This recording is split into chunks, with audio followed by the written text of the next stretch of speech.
خلي بالكم من عيالكم. احنا خلاص وصلنا لمرحلة عدت كلمة مصيبة. احنا كل يومين نطلع بحادثة عن طريق اوبر. انا نفسي افهم، هو اوبر ده مين اللي واقف وراه وبيدعمه؟ هو اوبر ده ابن مين اللي ماسك التوكيل بتاعه؟ كل شويتين يطلع لنا سواق. نتفاجئ كلنا امبارح بواحد سواق اوبر كان بيحاول يغتصب فتاة، والحمد لله ان هي عاشت المرة دي. ما هو لسه من شويتين كان في واحدة يا عيني كان بيحاول يغتصبها برضه سواق وتوفت، وخلاص انتهى الموضوع. يطلع لنا بقى المرة دي واحد مع سبق الإصرار والترصد قاعد وماشي معاه سلاح، والله أعلم بالمخدرات نوعها إيه اللي كان شاربها، لأنه جاب فتاة طلبت أوبر خدها وكانت نازلة الشيخ زايد، نازلة من مدينة نصر، وهي ماشية في السكة حود وقال لها أنا عارف طريق مختصر، دخل بيها البيت على طريق الواحات علشان طريق الواحات فاضي شويتين، ده اللي يثبت لك الترصد. المهم ركن شويه على جنبه قال لها هستاذنك انزل اشرب ميه. دخل العربيه بتاعته وفجاه لقيته فاتح عليها مطوه. البنت جالها انهيار عصبي. انت بتعمل ايه مش بتعمل ايه؟ راح مدد المطوه ناحيتها، مسكت المطوه شدها قطع ايديها. حاولت تعافر وفتحت الباب من الناحيه التانيه عشان تجري، شدها من رجليها وراح مناولها بالمطوه هنا في رقبتها. الحمد لله ان البنت الحره دي طلعت تجري، ولما طلعت تجري كان هتخبطها عربيه نص نقل ولا لودر معدي. الراجل انتبه هو ايه اللي بيخلي البنت دي تجري، نزل هو والتبع اللي معاه وبالعافيه ومسكوها وكتفوها لانهم حسوا انه فعلا في مصيبه، وقعدوه على جنب وطلعوا يجروا على السواق، والحمد لله عرفوا يمسكوه. يطلع ان السواق دوا كان جايبها من كومباوند، والكومباوند لان فيه كاميرات وبياخدوا منهم بطاقه، فتكتشف النيابه ان مش هو صاحب الاوردر اساسا، ده هو مبدله مع حد، والله اعلم عاملين عصابه مع بعض ولا عاملين ايه. وطلعت البنت بعد كده على المستشفى ومنهاره، ومن امبارح كل ما حد يجي يتكلم معاها تقوم وتفط وتطلع تجري. ما البنت غلبانه جالها انهيار عصبي، شافت محاوله اغتصاب بعينيها وكمان كان هيحاول يقتلها. طب انا نفسي افهم، هو شركه اوبر دي مين اللي وراها؟ مين اللي بيدعمها؟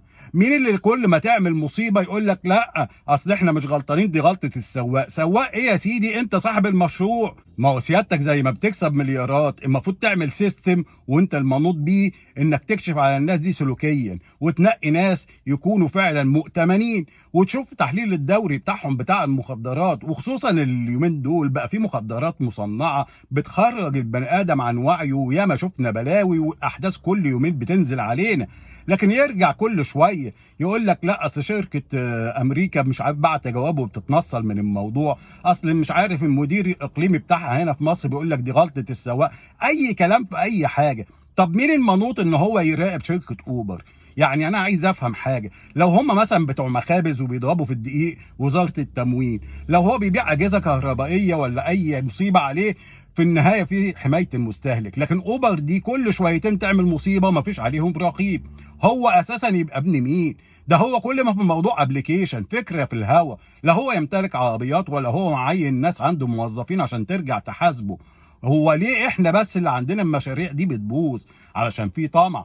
هو لو زي دبي ولا زي امريكا كان يعمل سيستم ويحمي المشروع بتاعه. لكن ارجع اقول لكم ايه، هو المهم هنا انه يمسك القرشين، لكن احنا كبني ادمين ولا نخصه في اي شيء.